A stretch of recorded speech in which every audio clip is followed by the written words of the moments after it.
The alien court laughed as the mute servant was whipped, until a human janitor grabbed the whip.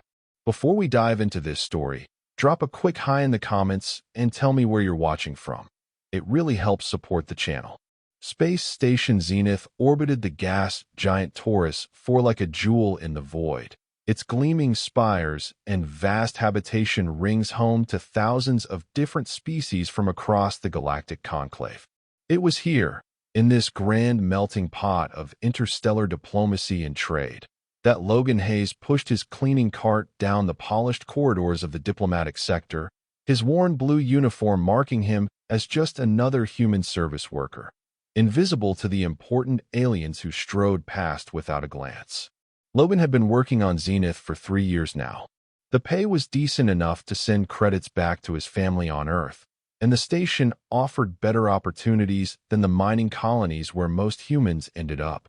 Humanity was still the newest race admitted to the conclave, having achieved faster-than-light travel barely 30 years ago, and humans were largely viewed as primitive curiosities by the more established species.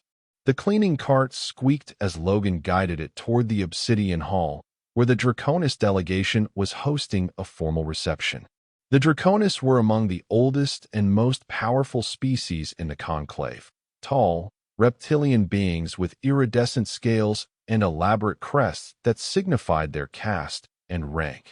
They were known for their rigid social hierarchy and their belief that all other species were inherently inferior. Hayes, crackled Logan's comm unit. It was Supervisor Kell, a Centaurian with a perpetually impatient tone. There's been an incident in the Obsidian Hall. Some delegates spilled their ceremonial wine. Get up there now and clean it before the reception begins. On my way, Logan replied, adjusting his course and picking up his pace. The Obsidian Hall was aptly named, a vast chamber with walls of polished black stone imported from the Draconis homeworld. Logan slipped in through a service entrance, hoping to remain unnoticed as he always did during these high-profile events. The room was already filling with dignitaries from dozens of worlds, their varied physiologies and elaborate attire creating a living tapestry of galactic diversity. Logan spotted the spill near one of the enormous viewports that showcased the swirling storms of Taurus for below. As he knelt to clean it, his eyes were drawn to a small figure working nearby, one of the sylph, a species known for their delicate, almost fairy-like appearance and telepathic abilities. This particular sylph was wiping down surfaces with quick, efficient movements, but something seemed off. Logan noticed that the being wore a neural dampener around its neck, a cruel device that blocked telepathic communication, essentially rendering sylphs mute. Slavery was officially forbidden in conclave space, but many species found ways around this prohibition through indentured servitude and other legal fictions. The Draconis were particularly notorious for such practices. Logan kept his head down and finished cleaning the spill, but he couldn't help glancing occasionally at the sylph servant. Their eyes met briefly, and Logan saw something in those luminous orbs, not just fear, but a quiet dignity that refused to be extinguished. The main doors swept open, and the highest-ranking members of the Draconis delegation entered, led by Ambassador Zorax, his elaborate crest extending almost 2 feet above his head, adorned with precious metals and gems that caught the light. Behind him walked his entourage of advisors and guards, their own crests smaller but no less ornate. The assembled dignitaries bowed or performed whatever gesture signified respect in their cultures. Logan used this moment to slip away toward the service corridor, but a commotion stopped him. "You clumsy wretch." The voice belonged to Saris, the ambassador's chief attendant, known for his cruelty. He was berating the sylph servant, who had apparently dropped a tray of delicacies. "You've embarrassed the delegation before our honored guests." The sylph could not speak to defend itself, could not transmit thoughts of apology or explanation due to the dampener. It simply knelt, head bowed, as Saris continued his tirade. Ambassador Zorax stepped forward, his massive form towering over the small sylph. "It seems our servant requires a reminder of proper behavior," he said, his voice a deep rumble that silenced all conversation in the hall. Such disrespect cannot go unpunished. Logan's stomach tightened. He should leave, should mind his own business. Humans had no standing here, no voice in these matters. His job was to clean floors, not cause diplomatic incidents.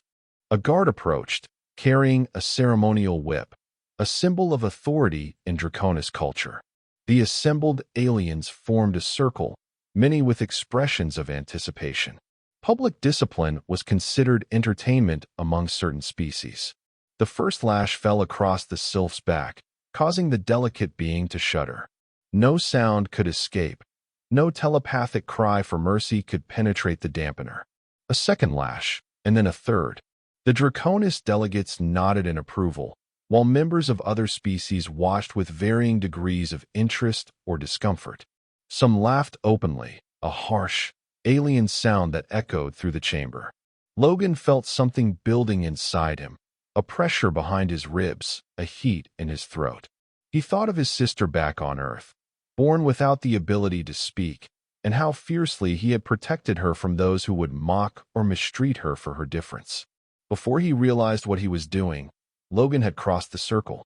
In one fluid motion, he grabbed the whip as it was drawn back for another strike.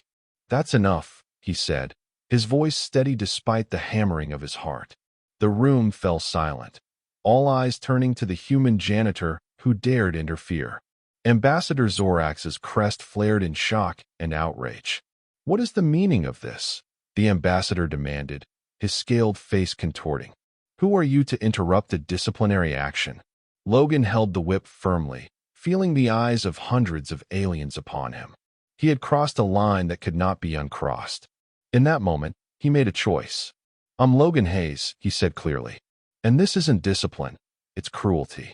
The alien court that had laughed moments before now watched in stunned silence as the human janitor faced down one of the most powerful diplomats in the conclave, with nothing but a cleaning cart and a sense of what was right.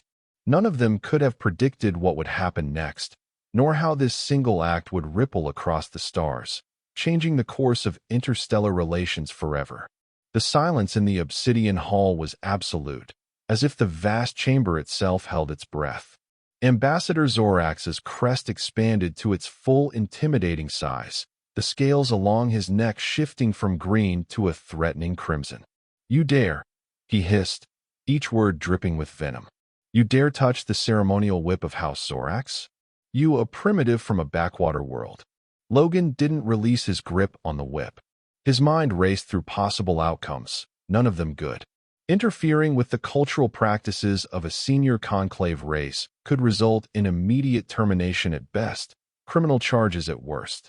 But the sight of the sylph's trembling form, the cruel neural dampener around its neck, kept his hand steady. "I understand this is your cultural practice, Ambassador," Logan said, choosing his words carefully. "But this being is injured and cannot even communicate their pain or remorse. Surely justice has been served already." Murmurs rippled through the gathered aliens. A tall, willowy Altarian diplomat stepped slightly forward. "The human's words have some merit, Ambassador. The Conclave Charter does specify limits to corporal punishment of servants, even within cultural contexts." Ambassador Zorax swiveled his massive head toward the Altarian. "You would take the word of a maintenance worker over mine? A being who spends his days wiping excrement from bathroom surfaces?" Laughter erupted again, but it sounded forced, uncertain. Logan felt his cheeks burn, but kept his gaze steady. "That's exactly right, Ambassador," came a new voice. A human woman in the formal blue and gold uniform of Earth's diplomatic corps pushed through the crowd. "He cleans up messes, including, it seems, ethical ones." Logan recognized her immediately. Emily Parker, Earth's junior ambassador to the Conclave. Though she ranked far below Zorax in diplomatic standing, her presence changed the dynamic. "Ambassador Parker," Zorax acknowledged coldly. "Come to defend your janitor?" How typical of humans to lack proper respect for authority and tradition. Emily moved to stand beside Logan, her posture relaxed but her eyes sharp. "What I see is a dedicated Earth citizen upholding the principles of the conclave that your delegation so proudly helped establish centuries ago." Article 17 of the Sentient Rights Accord specifically prohibits punishment that continues once submission has been established. She gestured toward the sylph, who remained kneeling, silver blood seeping through their thin garment. This being clearly submitted after the first lash. The rest was not discipline, but entertainment, which violates Section 3 of the same article. Logan was impressed. He had no idea the diplomatic corps paid such close attention to the treatment of servants in conclave space. Ambassador Zorax's tail lashed in agitation. "You quote our laws to us?" The arrogance. His eyes narrowed to slits. "This servant is legally bound to House Zorax. Its treatment is an internal matter." "Perhaps," Emily conceded. "But as this punishment is occurring at a public conclave function, with representatives from 47 worlds present, it becomes a matter of conclave concern." She smiled pleasantly. "Unless you'd prefer we discuss the 17 violations of labor regulations our analysts have documented regarding your household staff in just the past month." A ripple of surprise moved through the audience. The Draconists were powerful, but they weren't above conclave law, at least in theory. In practice, few were willing to challenge them. Saris, the chief attendant, stepped forward, his hand moving to the ceremonial blade at his waist. "This is an outrage. The human should be arrested for assaulting a diplomatic officer." Logan tensed, but Emily remained calm. Mr. Hayes didn't assault anyone. He intervened in what appeared to be an escalating situation. As a station employee, he's obligated to ensure the safety of all beings on Zenith. "A clever interpretation," Zorax said, his voice dangerously soft, "but ultimately irrelevant. The human interfered with Draconis affairs. I demand compensation." The crowd shifted uncomfortably. The word compensation from a Draconis diplomat usually meant someone would suffer greatly. "I believe I can offer appropriate compensation," Emily said, surprising Logan. "Earth's delegation has recently acquired a case of Rigelian fire wine, extremely rare since the supernova. We would be honored to present it to House Zorax as a gesture of cultural respect and to acknowledge this misunderstanding." Rigelian fire wine was indeed rare and valuable, something the status-conscious Draconis would covet. Zorax's expression shifted subtly. "A full case?" he inquired. 12 bottles, Emily confirmed. "The last vintage before the star's destruction." The ambassador's crest relaxed slightly. This could be acceptable. He glanced at the gathered diplomats, clearly calculating how to save face. "In recognition of humanity's youth and ignorance of proper protocol, I will show the legendary mercy of the Draconis." He gestured to Saris. "Release the servant to the medical bay. It has received sufficient correction for today." Saris looked ready to protest, but obeyed, roughly helping the sylph to its feet. Logan finally released the whip, letting it fall to the ground rather than handing it back, a small act of defiance that didn't go unnoticed. As the sylph was led away, it turned its luminous eyes toward Logan. Though the dampener prevented telepathic communication, a clear message of gratitude was conveyed in that gaze. "Mr. Hayes will be disciplined through appropriate channels," Emily added smoothly. "Now, shall we return to the celebration of your delegation's anniversary? I believe the Arcturian String Ensemble is about to perform." The tension in the room gradually dispersed as the diplomats turned their attention back to the reception. Music began to play, conversations resumed, but with a different energy. Furtive glances cast toward the human janitor who had dared to challenge a Draconis ambassador. Emily took Logan's arm and guided him toward a quiet corner. "That was either the bravest or the stupidest thing I've ever seen," she said under her breath, her diplomatic smile never faltering. "Possibly both." "I couldn't just watch," Logan replied. "They were torturing that sylph for dropping a tray." "I know." Emily's expression softened momentarily. "But you've painted a target on your back. The Draconis don't forget insults, and they consider what you did a major loss of face." "What happens now?" Logan asked, suddenly realizing the potential consequences of his actions. "Now," Emily said, "you finish your shift like nothing happened. Then report to the Earth Embassy at 0800 tomorrow. We need to talk." She glanced around. "And Logan, watch your back." You just made some powerful enemies. As Emily walked away to rejoin the reception, Logan picked up his cleaning supplies, aware of the stares following him. His hands trembled slightly as the adrenaline began to ebb. He had stood up to one of the most feared diplomats in the conclave. He had defended a being who couldn't defend itself. And somehow, he had walked away unscathed, for now. As Logan pushed his cart toward the exit, he caught sight of his reflection in the polished obsidian wall. Just a human janitor in a worn blue uniform. But perhaps, he thought, there was more to being human in this vast galaxy than anyone, including humans themselves, had realized. The night cycle on Zenith Station was artificially maintained, lights dimming across the habitat rings to simulate sunset on 1,000 different worlds. Logan finished his shift in silence, his mind replaying the confrontation in the obsidian hall over and over. None of his co-workers mentioned the incident directly, but he noticed their sidelong glances, the way conversations hushed when he entered the maintenance bay. Word spread quickly on a space station. "Hayes," called Supervisor Kell as Logan was clocking out. The Centaurian's 4 eyes blinked in irregular patterns, a sign of agitation in his species. "My office." Now. Logan followed Kell into the small cubicle that served as the maintenance department's administrative center. Charts displaying cleaning schedules and inventory lists covered the walls, along with safety regulations in 17 different languages. "Sit," Kell ordered, his secondary arms twitching. When Logan had complied, the supervisor leaned forward. "Do you have any idea what you've done?" "I stopped them from whipping a defenseless being," Logan said, too tired to be diplomatic. Kell's breathing sacs inflated in exasperation. "You interfered with a draconian disciplinary ritual. Do you know how many regulations that violates? How many cultural taboos?" "I know it violated my conscience to stand by and watch," Logan replied. "Your conscience," Kell repeated, as if the word tasted strange.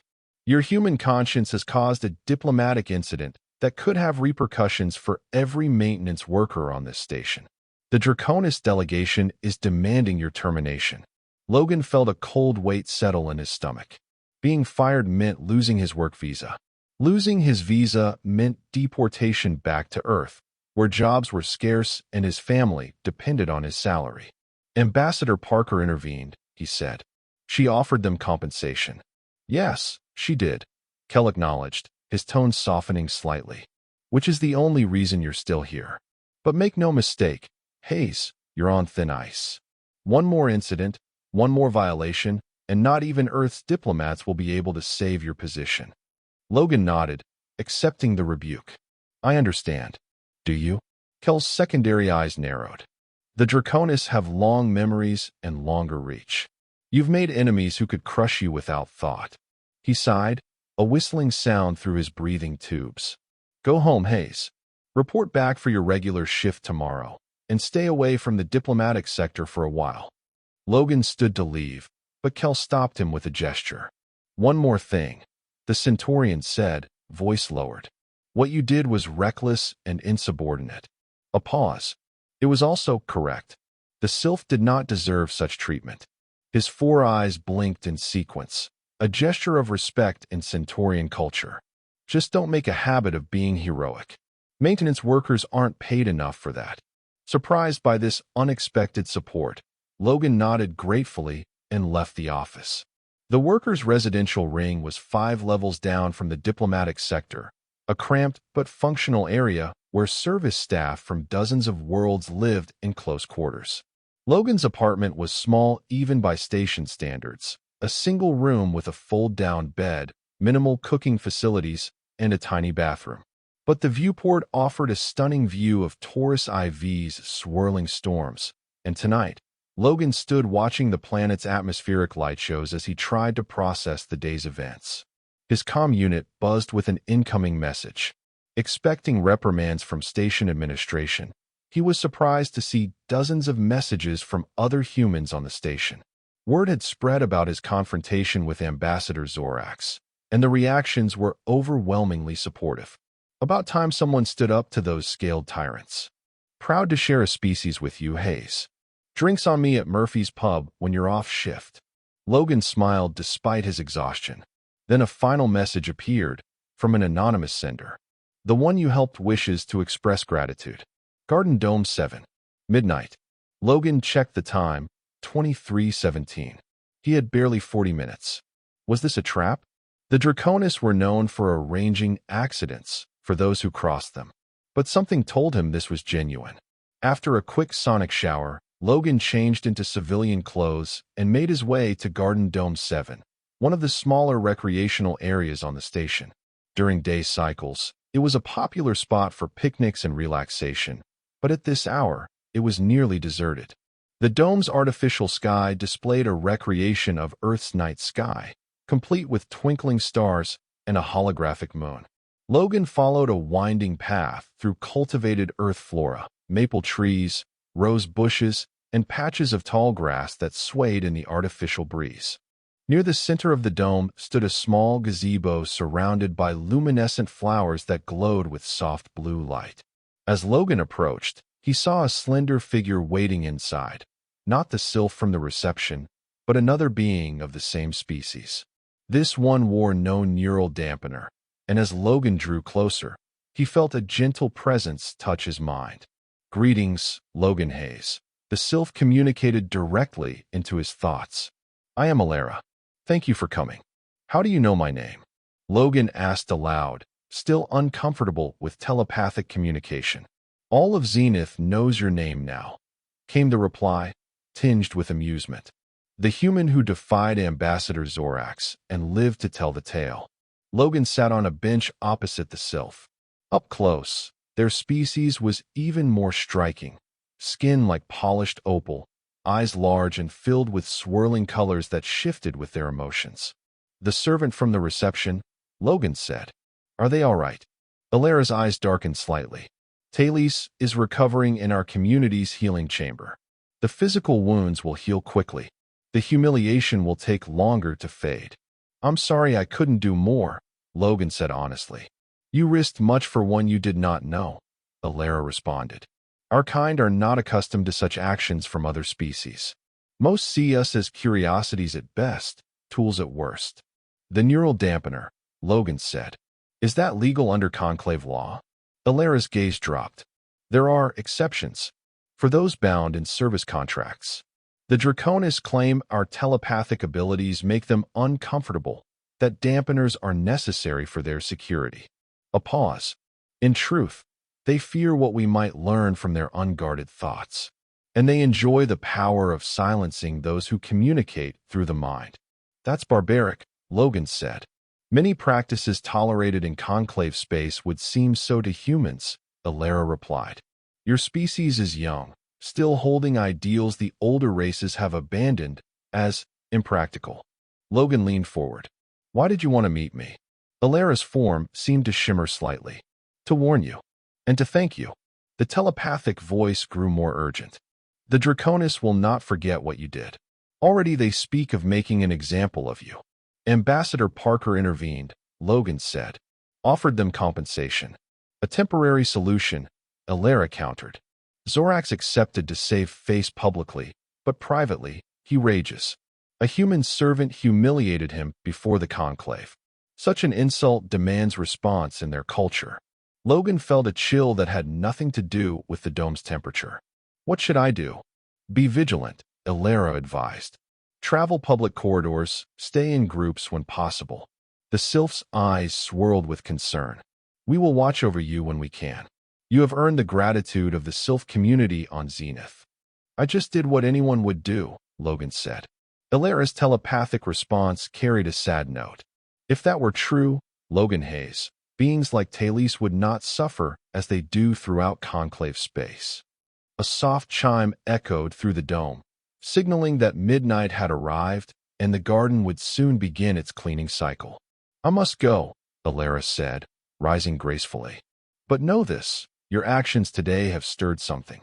Not just among humans, but among all the servitor species of the conclave. Word spreads of the human who dared to challenge the old order." "I'm just a janitor," Logan protested. "Sometimes," Alara replied, "those who clean away the filth are exactly what a society needs." With that cryptic message, the sylph glided away into the darkness of the garden. Logan sat alone in the gazebo for several minutes, processing everything Alara had told him. The idea that the Draconis might seek revenge was unsurprising, but terrifying nonetheless. Yet something else the sylph had said bothered him more, the suggestion that his impulsive act of compassion might have larger implications. He was just a janitor, not a diplomat or a revolutionary. He had acted on instinct, defending someone who couldn't defend themselves. Now, it seemed, that simple human reaction was somehow remarkable in the context of interstellar politics. As Logan made his way back to his quarters, he couldn't shake the feeling that his life on Zenith Station had irrevocably changed, and that the ripples from his confrontation with Ambassador Zorax would spread far beyond what he could imagine. The Earth Embassy occupied a modest section of the diplomatic ring, its architecture a blend of classical columns and modern transparency, a physical manifestation of humanity's attempt to balance its heritage with its new place among the stars. Logan arrived precisely at 0800, having slept poorly after his meeting with Alara. The embassy guards, former military personnel in crisp blue uniforms, eyed him with a mixture of curiosity and respect as he presented his ID at the security checkpoint. Logan Hayes, the senior guard said, examining his credentials. "You've been making waves, maintenance man." "Not intentionally," Logan replied. The guard grinned. "Intentional or not, you've got half the humans on this station walking taller today." He handed back the ID. "Ambassador Parker is waiting for you in conference room 3. Down the hall, second door on the right." Logan nodded his thanks and made his way through the embassy. Unlike the opulent chambers of the older species, Earth's diplomatic offices were functional and understated, a reflection of humanity's still limited resources in interstellar affairs. Conference Room 3 was a small space with a round table and a viewport overlooking the station's central hub. Emily Parker stood as he entered, her diplomatic uniform immaculate despite the early hour. "Mr. Hayes," she said, extending her hand. "Thank you for coming." Logan shook her hand, noting the firm grip. "I didn't think I had much choice, Ambassador." "Emily, please," she said, gesturing for him to sit. "And you always have choices, Mr. Hayes. That much you demonstrated quite clearly yesterday." As they sat, Logan noticed they weren't alone. A tall man with close-cropped gray hair stood by the viewport, wearing the uniform of Earth's Diplomatic Security Service. His posture and watchful eyes marked him as military long before his introduction. "This is Commander Ryan Mitchell," Emily said. "He's my head of security and a former Special Forces operator." Mitchell nodded curtly. "Quite a situation you've created, Hayes." "So I keep hearing," Logan replied, an edge of defensiveness creeping into his voice. "What exactly am I doing here? If this is about filing an incident report, I already completed one for Supervisor Kell." Emily exchanged a glance with Mitchell before responding. "This isn't about paperwork. This is about keeping you alive and possibly turning a diplomatic incident into a strategic opportunity." Logan blinked in surprise. "Keeping me alive?" Mitchell stepped forward, activating a small device that emitted a soft hum. "Anti-surveillance field," he explained. "What we're about to discuss doesn't leave this room." Emily leaned forward, her diplomatic polish giving way to intense focus.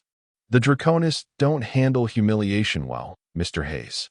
Especially not public humiliation inflicted by a species they consider barely more evolved than animals. My sources inform me that while Ambassador Zorax accepted our compensation publicly, privately, he's demanded satisfaction. Alara, a sylph, warned me about this last night," Logan admitted. Mitchell's eyebrows rose. "You've been in contact with the sylph community?" "Just briefly," Logan explained, describing his midnight meeting in Garden Dome 7. "Interesting," Emily murmured. "The sylph rarely involve themselves in the politics of other species. You must have made quite an impression." "I still don't understand what this has to do with strategic opportunity," Logan said.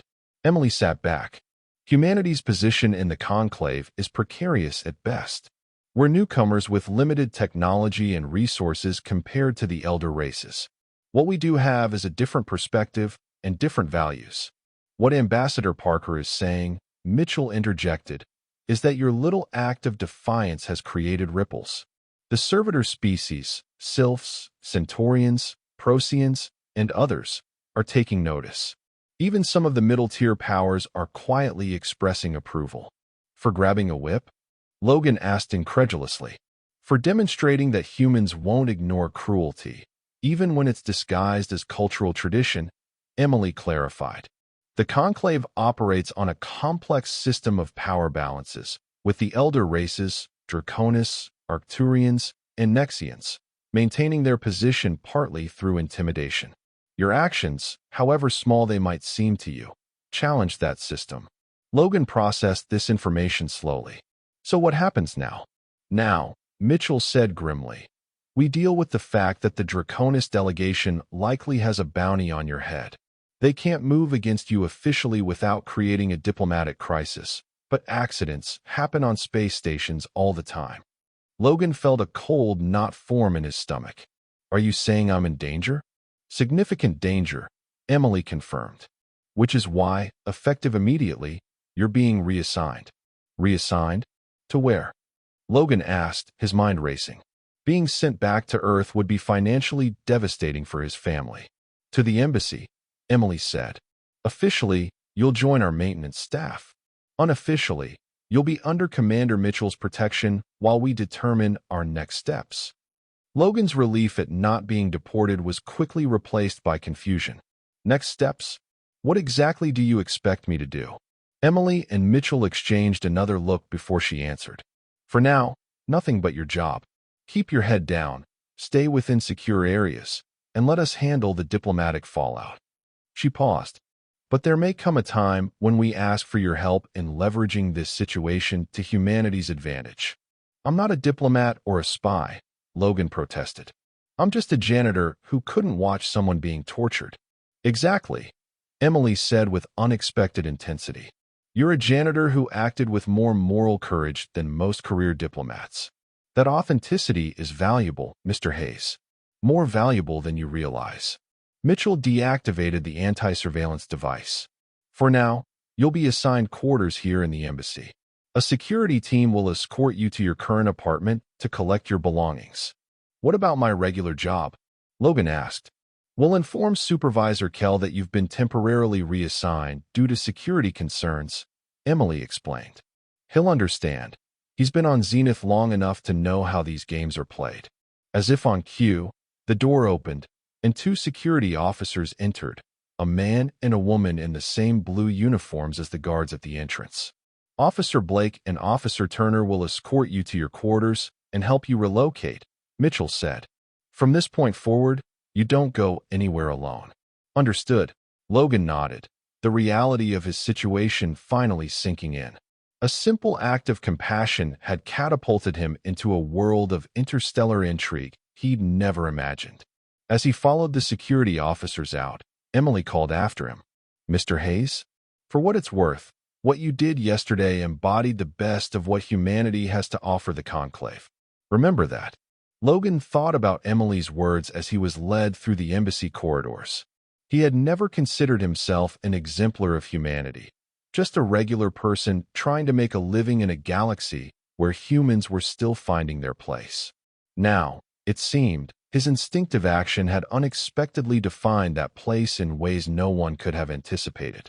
For better or worse, Logan Hayes, human janitor, had become a symbol. The question was, a symbol of what? And at what cost? The next few days passed in a blur of new routines and heightened vigilance. Logan's quarters in the embassy were small but comfortable, certainly an upgrade from his previous apartment. His duties were similar to his old job, maintaining the embassy's environmental systems, cleaning diplomatic offices, and ensuring the facilities remained in pristine condition for Earth's representatives. What was different was the constant awareness of being watched, both by his security detail and, he suspected, by unseen Draconis agents. Commander Mitchell had instituted a strict buddy system. Logan was never alone, even during bathroom breaks. The precautions were both reassuring and unnerving. On his third day at the embassy, Logan was cleaning the floor in the main reception area when a commotion at the entrance caught his attention. A group of aliens entered, not Draconis, but sylphs, their opalescent skin catching the light. Among them, Logan recognized Alara, and beside her, moving with careful steps, was the servant from the Obsidian Hall, Talise. The sylph delegation approached the human receptionist, who quickly contacted Ambassador Parker. Within minutes, Emily emerged from her office, her expression composed but her eyes alert. Emissary Alara, she greeted the lead sylph formally. This is an unexpected honor. How may Earth's embassy assist the sylph collective today? Alara's telepathic voice reached not just Emily, but everyone in the reception area, including Logan. Ambassador Parker, we come on a matter of great importance to both our peoples. May we speak privately? Emily nodded. Of course. Please, follow me to our conference room. She gestured toward the corridor, then noticed Logan. A flicker of recognition passed between them before she led the sylph delegation away. Logan returned to his cleaning, but his mind raced with questions. Why would the sylphs come to the Earth Embassy? And why bring Talise, whose presence could only be seen as a reminder of the incident with Ambassador Zorax? He didn't have to wonder long. Barely 30 minutes later, Officer Blake approached him. Hayes, she said quietly. Ambassador Parker requests your presence in Conference Room 1. Now, Logan set aside his cleaning equipment and followed Blake through the embassy corridors. The security officer remained professionally detached, but Logan noticed her hand never strayed far from her sidearm. Conference Room 1 was the embassy's largest meeting space, reserved for the most important diplomatic functions. When Logan entered, he found Ambassador Parker seated at the head of a long table, with Commander Mitchell standing vigilantly behind her. Across from them sat the sylph delegation, 5 beings in total, including Alara and Talise. Mr. Hayes, Emily said formally. Thank you for joining us. The emissaries from the Sylph Collective have requested your presence for this discussion. Logan nodded uncertainly as he took the seat indicated by Mitchell. Talise watched him intently, and Logan noticed that the neural dampener was gone from the sylph's neck. Alara's telepathic voice filled the room. Logan Hayes, we meet again under more favorable circumstances. Her mental tone carried warm overtones that hadn't been present in the garden. Talise wishes to speak with you directly. The sylph who had been whipped in the Obsidian Hall leaned forward slightly. Unlike Alara's smooth, practiced telepathic communication, Talis's mental voice was hesitant, the thoughts slightly fragmented. Human Logan, came the halting telepathic greeting. Words, insufficient. Your action, your courage, changed everything. Logan shifted uncomfortably under the intensity of the sylph's gaze. Anyone would have done the same, he said, repeating what he'd told Alara in the garden.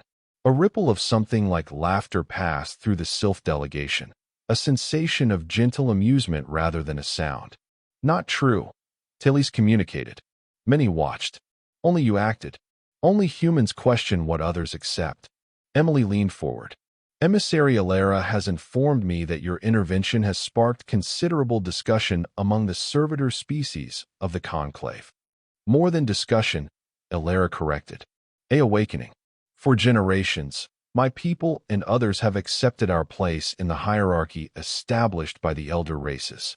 We believed resistance was futile, that the natural order of the galaxy placed species like the Draconis at the pinnacle of civilization. And now, Logan asked.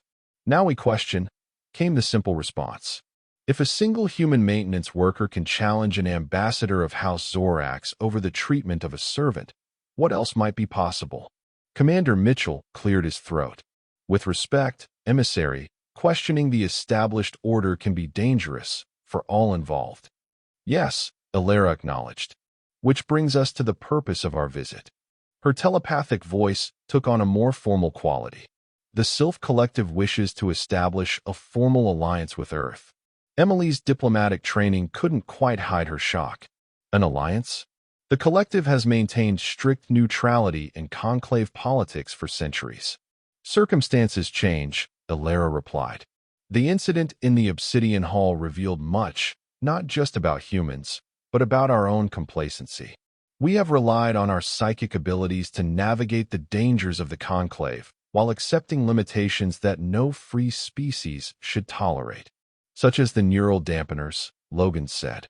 Among other indignities, Alara confirmed. The Draconis and other elder races have manipulated conclave law to maintain systems of effective servitude while claiming to honor the prohibition against slavery. They have divided the younger species, encouraging competition rather than cooperation. Emily's expression remained carefully neutral. While Earth sympathizes with your concerns, a formal alliance would significantly alter our standing in the conclave. The elder races might see it as a provocative step. They already see you as provocative, Ambassador, Alara pointed out. Humans arrived in conclave space questioning practices accepted for millennia. Your very presence disturbs the established order. That may be, Mitchell interjected. But there's a difference between disturbing traditions through our existence and actively challenging the power structure. Alara turned her swirling gaze to him. Is there? Ask yourself why the elder races admitted humanity to the conclave at all. Was it truly to welcome you as equals? Or to control you, to gradually reshape your species until you too accept their definition of civilization? Logan looked at Emily and saw from her expression that this question had troubled Earth's diplomats as well. Humanity's admission to the conclave had come with numerous restrictions and guidance protocols ostensibly designed to help humans integrate into interstellar society. The Sylphs are not the only ones who took note of Logan Hayes's actions, Alara continued. The Centaurians, the Procyans, even the Tellurians, all the species relegated to service and support roles, are watching, waiting to see if humans will continue to stand for principles the elder races dismissed as naive millennia ago. Emily folded her hands on the table. What exactly are you proposing, emissary? A mutual defense agreement, Alara replied promptly. Shared technology development, cultural exchange programs, and eventually, a voting bloc within the Conclave Council that could challenge the dominance of the elder races. That's ambitious, Emily said carefully. It is necessary, Alara insisted. Already, the Draconis moved to isolate Earth diplomatically. They portray your species as dangerous, unpredictable, citing the incident with Logan Hayes as evidence. They're using me as propaganda, Logan realized aloud. Yes, Alara confirmed.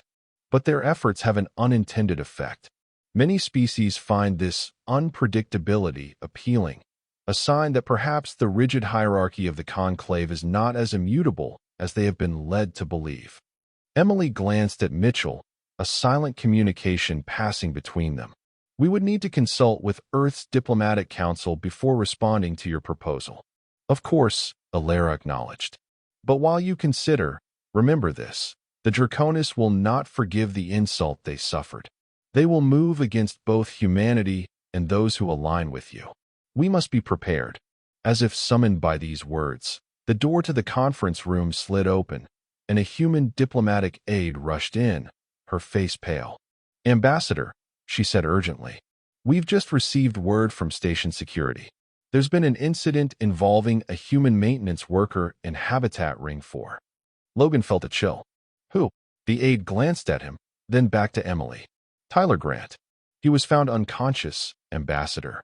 Severe trauma consistent with a Draconis disciplinary whip.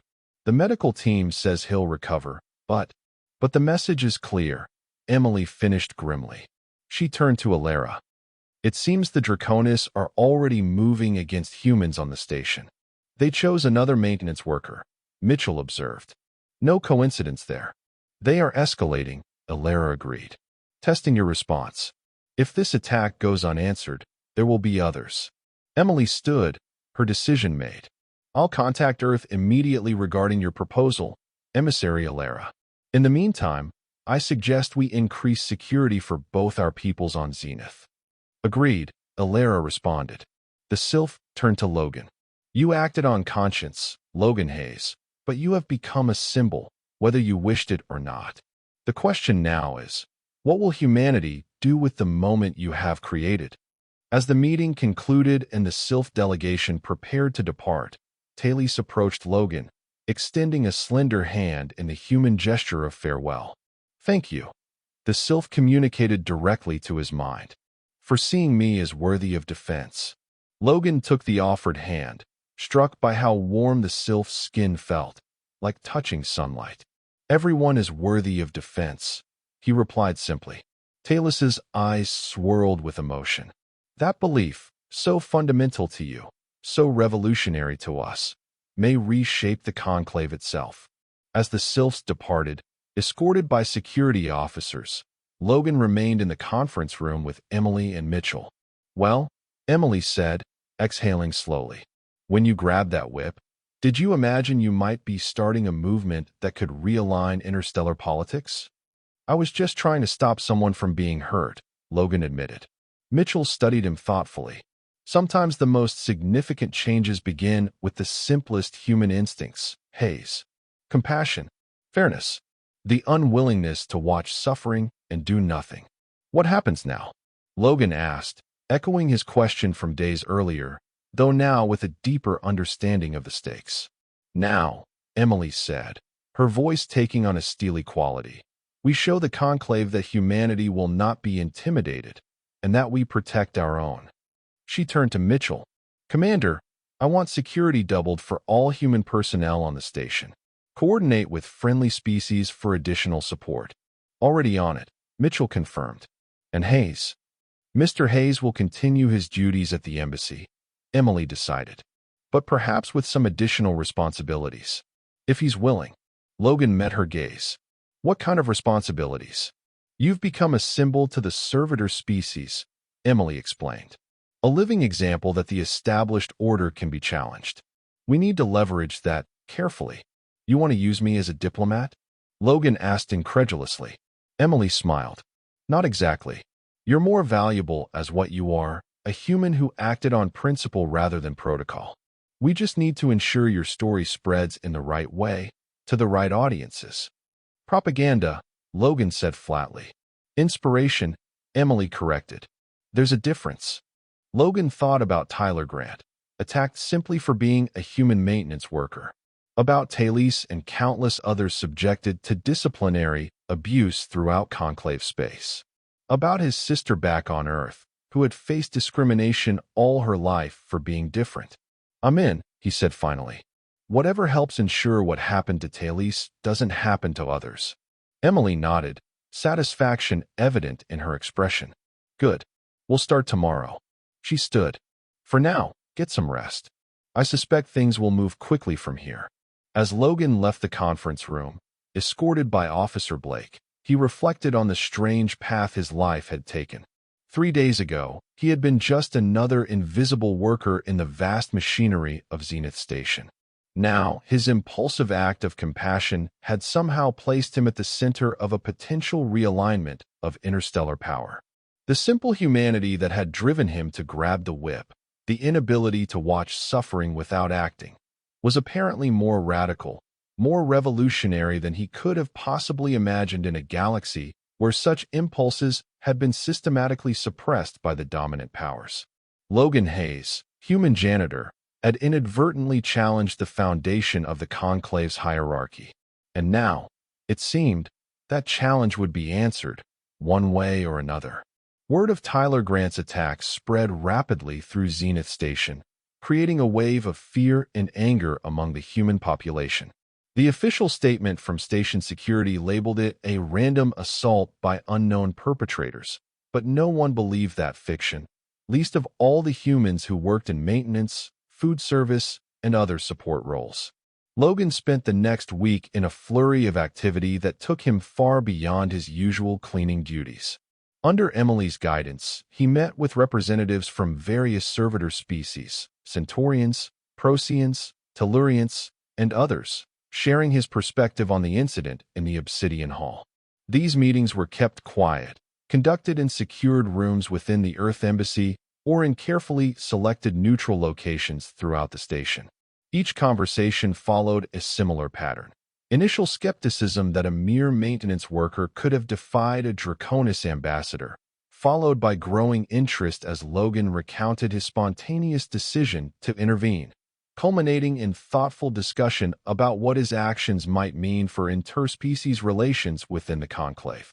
Logan discovered a talent for these discussions. His lack of diplomatic training, far from being a handicap, lent authenticity to his words. He spoke simply, honestly, about basic human values, dignity, fairness, the right to be free from cruelty, and found that these concepts resonated deeply with species that had long been treated as lesser beings by the conclave's elder races. "Your directness is your greatest asset," Emily told him after a particularly successful meeting with a group of Tellurian engineers. "You're not speaking diplomatic language, you're speaking universal truths. That's something even translation programs can't distort." Meanwhile, station life continued in its rhythms, but with a new undercurrent of tension. Humans began traveling in groups, watching their backs. The other servitor species, too, seemed more vigilant, more aware of their surroundings. The usual deference shown to Draconis officials became more mechanical, less sincere. 10 days after the incident in the Obsidian Hall, Logan was cleaning the embassy's main conference room when Emily burst in, her usually composed demeanor replaced by barely contained excitement. "It worked," she announced, closing the door behind her. "Earth's Diplomatic Council has approved preliminary negotiations with the Sylph Collective, and the Centaurians have indicated they wish to join the discussions." Logan set down his cleaning supplies. "That's good news, right?" "Better than good," Emily confirmed. "With the Sylph's telepathic abilities and the Centaurians' technological expertise, we're looking at a substantial power block forming within the conclave." "How have the Draconis responded?" Logan asked. Emily's expression tightened. "About as expected. They've filed formal protests alleging human interference in established cultural hierarchies. They're trying to rally the other elder races against us." "And are they succeeding?" "Partially," Emily admitted. "The Arcturians are firmly in the Draconis camp. They've always been close allies. But the Nexians are more pragmatic. They're watching, waiting to see which way the political winds blow before committing." Logan absorbed this information, still somewhat amazed that his impulsive action had catalyzed such significant diplomatic maneuvering. "There's more," Emily continued. "We've received reports from other stations and settlements throughout conclave space. Stories about your confrontation with Ambassador Zorax have spread, embellished, of course. In some versions, you physically fought 3 Draconis guards before rescuing the Sylph." Despite the seriousness of the situation, Logan couldn't help but laugh. "I grabbed a whip. That's all. What matters is the symbol, not the details," Emily replied.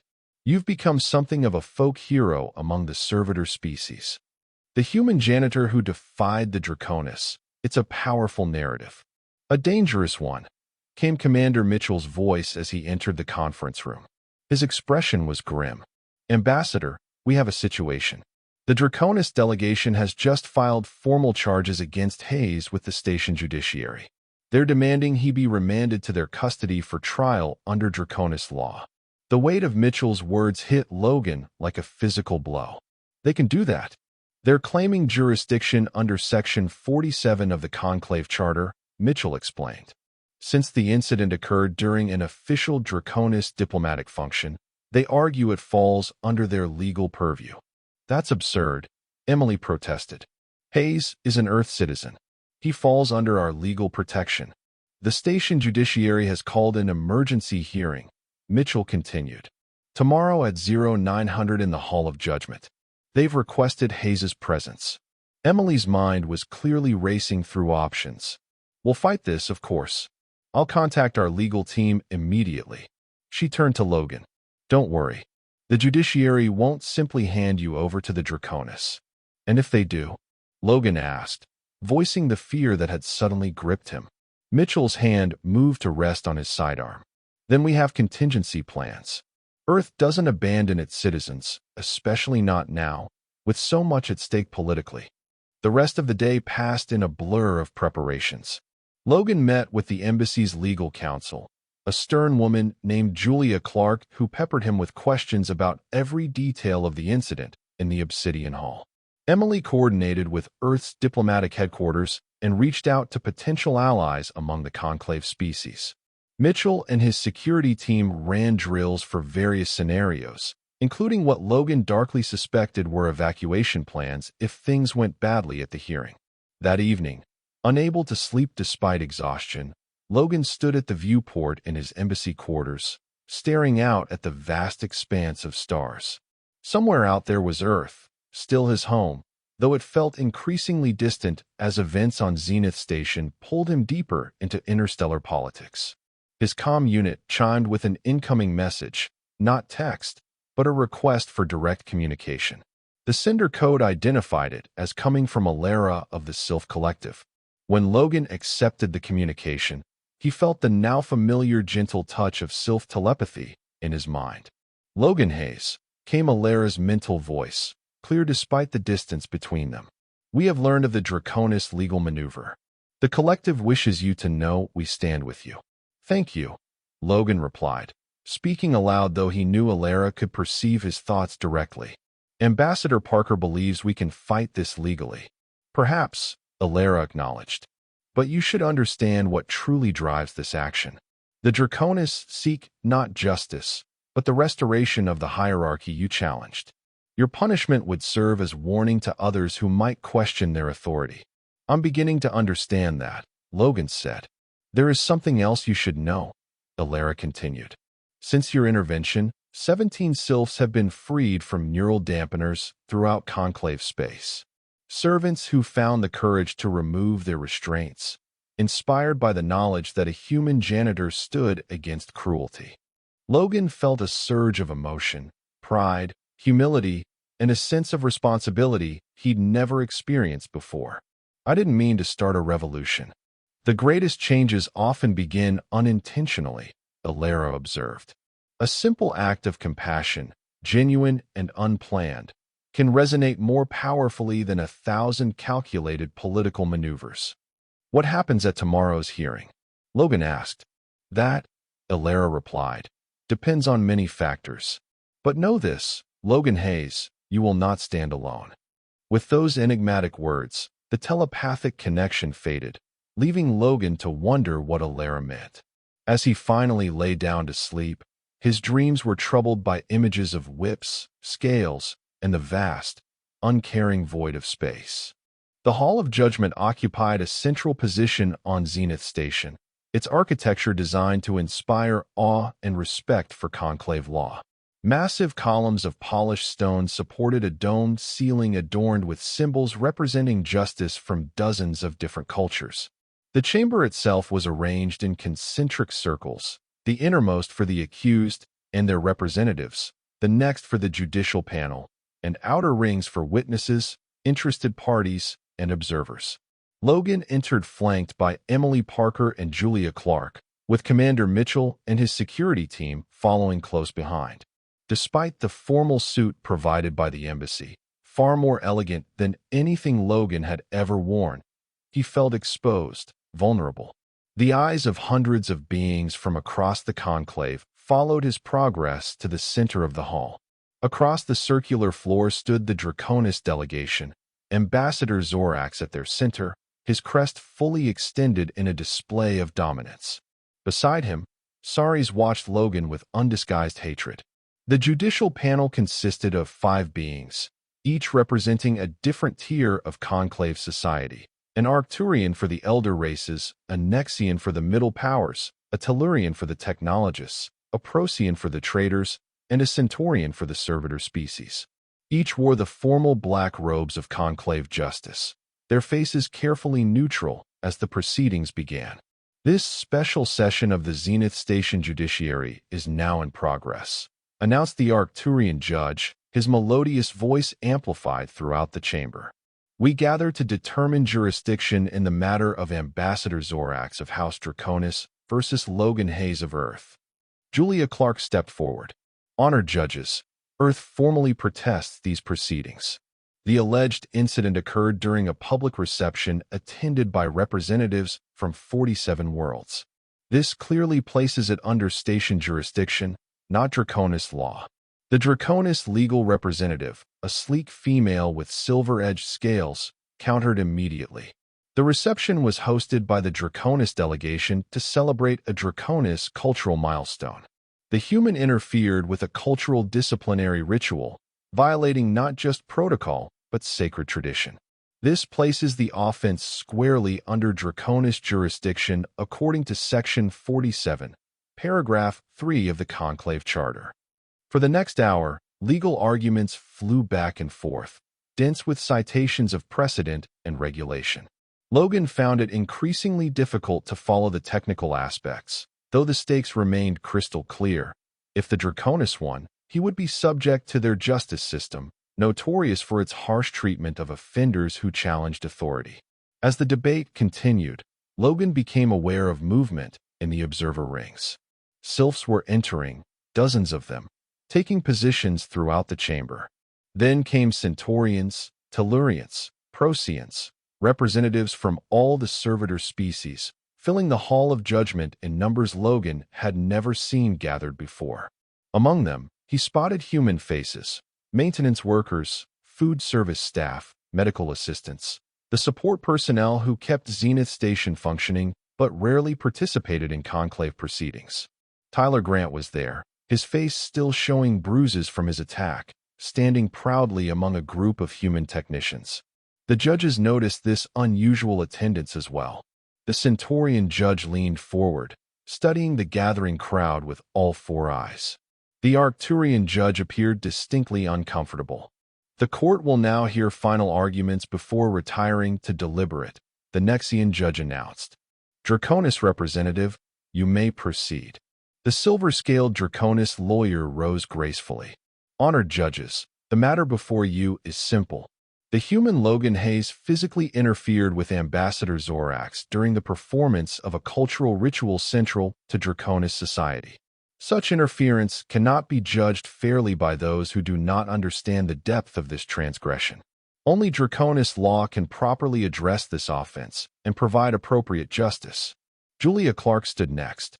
Honored judges, Earth maintains that this matter transcends cultural boundaries. Mr. Hayes acted to prevent harm to a sentient being, in accordance with the Sentient Rights Accord, which supersedes cultural ritual. Furthermore, we contend that the Draconis delegation seeks not justice, but revenge for perceived humiliation. This body must not allow conclave law to become a weapon for settling personal grievances. The Nexian judge nodded. Are there any other interested parties who wish to address the court before we deliberate? To everyone's surprise, Alara glided forward from the observer ring. The Sylph Collective requests recognition as an interested party in these proceedings. A murmur swept through the hall. The Sylphs rarely involved themselves in conclave judicial matters. Recognition granted, the Tellurian judge said. You may speak, emissary.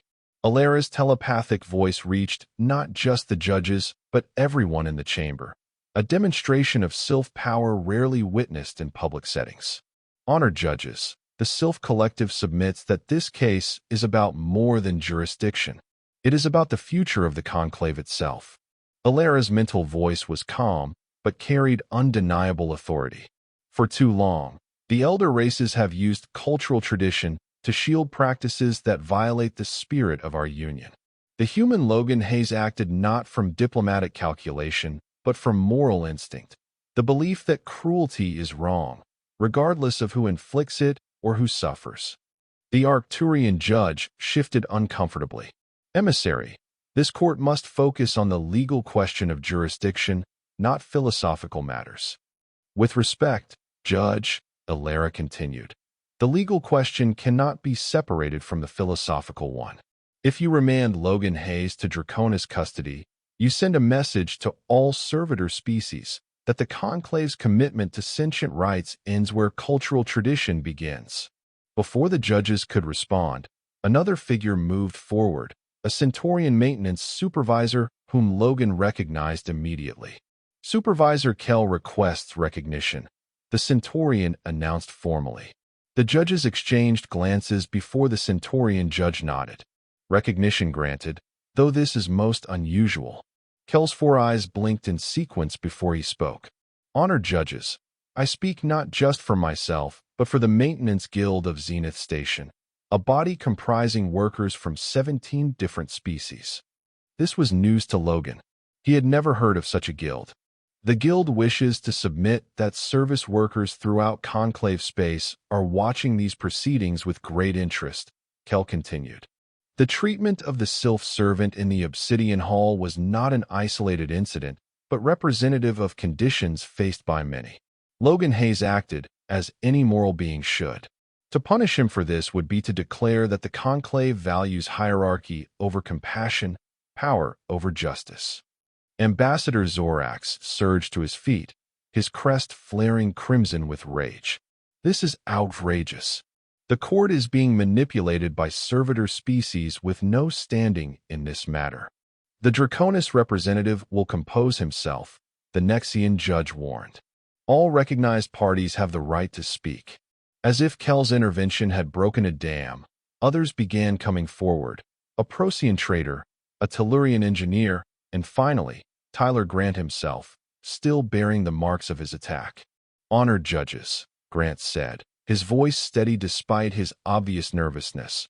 I stand before you as a victim of Draconis justice, attacked for no other reason than sharing a profession with Logan Hayes. If you hand him over to those who would brutalize innocent beings to make a point about hierarchy, you condemn not just one human, but the very principles that should unite us across species. The Hall of Judgment had fallen completely silent, the weight of what was happening evident to all. This was no longer simply about jurisdiction.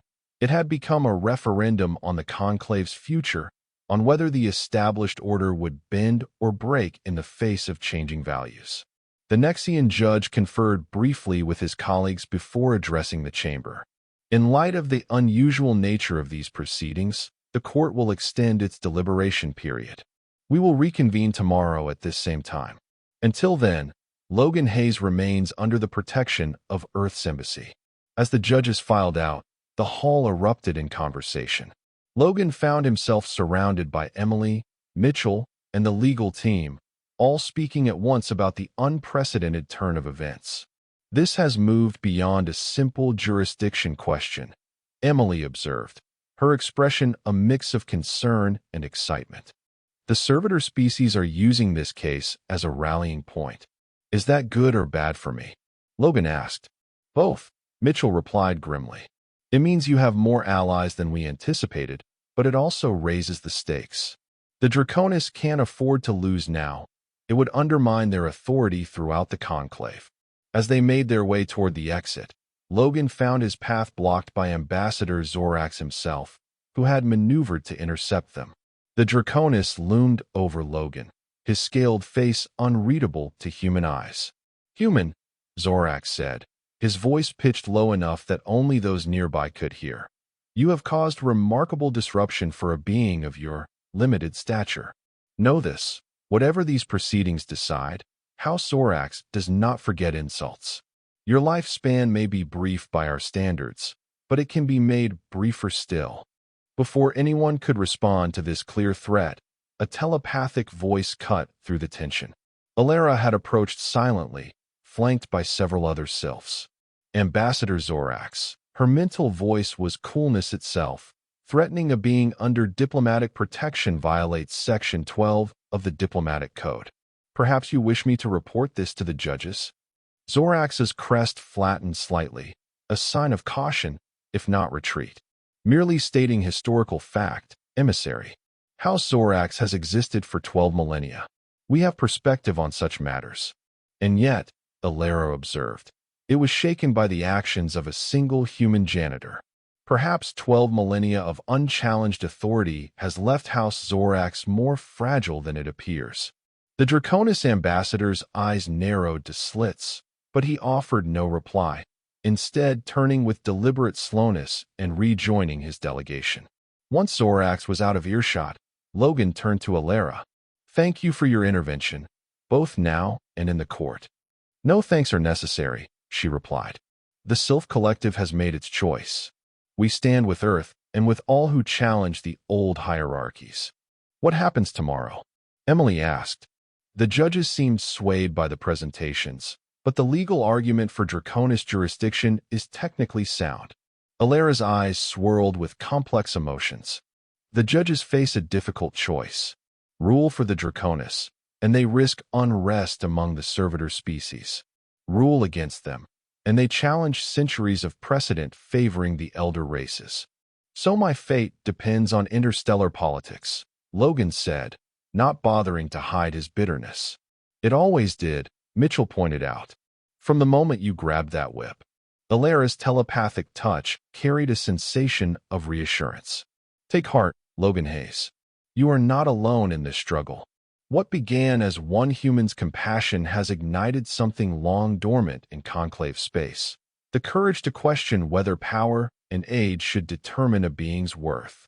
As they left the Hall of Judgment, Logan noticed the diverse crowd of servitor species gathering in the plaza outside. Sylphs, Centaurians, Tellurians, Proteans, humans, and others, mingling freely, speaking in hushed but animated tones. Many nodded respectfully as he passed. Some even reached out to touch his arm or shoulder in their species' gesture of solidarity. This, Logan realized, was what truly frightened the Draconis and the other elder races. Not his individual act of defiance, but the unity it had inspired among those they had long kept divided and subservient. Whether he faced Draconis justice or not, something had fundamentally changed in the conclave. Logan Hayes, human janitor, had grabbed more than a whip in the Obsidian Hall. He had unwittingly grasped a lever that might shift the balance of power among the stars. The night before the final hearing was the longest of Logan's life. Despite the comfortable quarters in the embassy and the security team posted outside his door, sleep eluded him. Every time he closed his eyes, he saw Ambassador Zorax's threatening gaze, heard the crack of the whip against Talus's delicate form. Shortly after midnight, Logan gave up on sleep entirely. He pulled on his clothes and stepped out of his room, nodding to the security officers on duty. I just need to walk, he explained. Clear my head. Officer Blake nodded sympathetically. I'll come with you. Station's quiet this time of night. They wandered through the embassy corridors and into the attached garden, a small replica of Earth's natural environments, with trees, flowers, and even a modest pond. Logan sat on a bench beneath an oak tree, its leaves rustling in the artificial breeze. Nervous about tomorrow? Blake asked, taking a position nearby that allowed her to watch the garden's entrances while still conversing. Wouldn't you be? Logan replied. Best case scenario, I become a permanent political symbol. Worst case, I'm handed over to the Draconis for what they call justice. Blake was silent for a moment. You know, before I joined diplomatic security, I served in Earth's defense forces. Did 3 tours on the frontier before we made contact with the Conclave. Logan looked at her with new interest. What was that like? Scary. Exhilarating. She smiled faintly at the memory. We thought we were alone out there, just us humans facing the void. Then suddenly, bam, we're part of this massive interstellar community with all these ancient species telling us how things work. And now, Logan asked, now I wonder if we've been too eager to adapt to their rules, Blake admitted. We came into space with our own values, our own ideas about right and wrong. Maybe we shouldn't be so quick to abandon them in the name of cultural respect. Logan nodded, thinking about his own impulsive action in the Obsidian Hall. I didn't stop to think about cultural differences when I grabbed that whip. I just saw someone being hurt who couldn't defend themselves. That's the thing about humans, Blake said. For all our flaws, and we have plenty, we still have this stubborn idea that suffering matters, no matter who's doing the suffering. She looked at him directly. That's worth defending, Hayes. Whatever happens tomorrow. Their conversation was interrupted by the soft chime of Logan's comm unit. A message from Emily Parker. My office. Now, important development. Logan and Blake made their way quickly to the ambassador's office. Despite the late hour, the embassy's diplomatic section was alive with activity.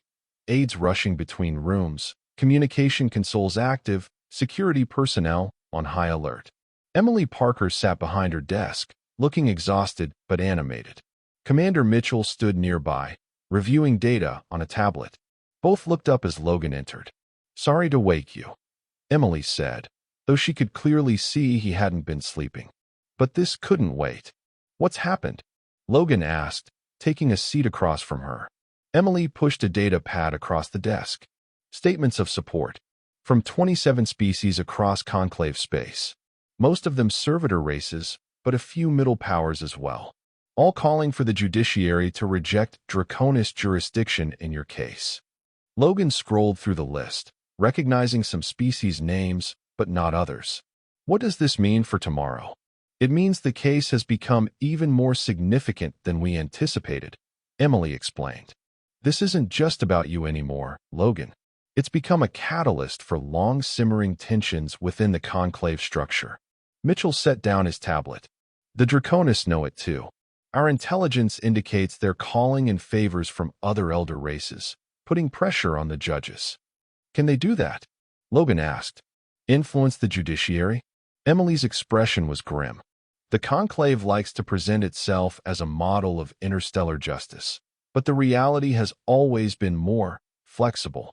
The elder races have maintained their position partly through legal systems that appear fair while being subtly weighted in their favor." "So I should prepare for the worst," Logan concluded. "Not necessarily," Emily countered. "The public nature of these proceedings works in our favor. With so many eyes on this case, the judges will be conscious of how their ruling appears." Mitchell nodded agreement. "Plus, we have contingencies in place. Earth won't allow one of its citizens to be sacrificed to appease draconist pride." "What kind of contingencies?" Logan asked, not sure he wanted to know the details. Emily and Mitchell exchanged glances before she answered. "Let's just say that if the ruling goes against us, you won't be attending any draconist trials. Beyond that, the less you know, the better." Logan absorbed this information, understanding the implication. If necessary, Earth was prepared to extract him from Zenith Station, potentially violating conclave law to do so. The diplomatic fallout would be severe. "Is that really worth it?" he asked. "Risking Earth's standing in the conclave for one maintenance worker?" "It's not just about you," Emily reminded him. "This case has become symbolic of humanity's place in interstellar society. If we abandon you to draconist justice, we send a message that Earth can be intimidated into sacrificing its principles and its citizens." The next morning, the Hall of Judgment was filled beyond capacity. Representatives from all conclave species packed the observation rings, an unprecedented attendance for a jurisdictional hearing. When the judges entered, the hall fell silent. The Nexian judge, who appeared to be serving as spokesperson, stepped forward. "After careful deliberation, this panel has reached a unanimous decision," he announced, his voice echoing through the chamber. "The jurisdiction in this matter belongs to Zenith Station's General Court, not to Draconist Cultural Authority." Before the Draconist delegation could protest, the judge continued. "Furthermore, upon review of the evidence, this panel finds that Logan Hayes acted to prevent violation of the Sentient Rights Accord. As such, no criminal charges are warranted. This case is dismissed." The hall erupted in sound. Cheers from the servitor species, angry hisses from the Draconist delegation. Ambassador Zorax's crest flared crimson as he stormed toward the exit, his entourage following hastily. In the weeks that followed, the ripples from Logan's actions spread throughout conclave space. The Zenith Accord was signed by Earth, the Sylph Collective, and 12 other species, establishing new protections for workers regardless of species. Neural dampeners were officially banned in public spaces. Most significantly, a seat on the Conclave Council was created specifically to represent servitor species. 6 months later, Logan stood in Garden Dome 7, watching Thales teach a group of human children about telepathic etiquette. The Sylph, now a cultural ambassador to Earth, had become a close friend. "Still cleaning up messes?" came Emily's voice behind him. Logan turned, smiling. "Different kinds now." He gestured to his new uniform, blue like his old one, but bearing the insignia of the Interspecies Labor Commission he now helped lead. "The Draconists have finally accepted the new reality," Emily informed him. They've withdrawn their protests against the Zenith Accord. And Ambassador Zorax? Recalled to the Draconis homeworld, Emily said with satisfaction. Apparently, being outmaneuvered by a human janitor wasn't good for his career.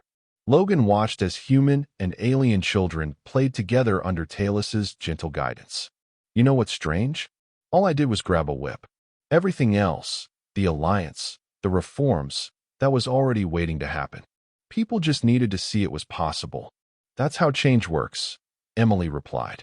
One person shows courage, then another, then another. Before long, what seemed impossible becomes inevitable. As Logan looked out at the stars beyond the dome, he thought about how a single human instinct, the refusal to watch suffering and do nothing, had helped reshape relations among the stars.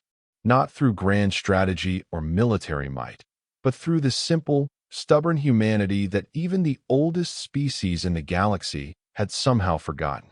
And that was the end of the story.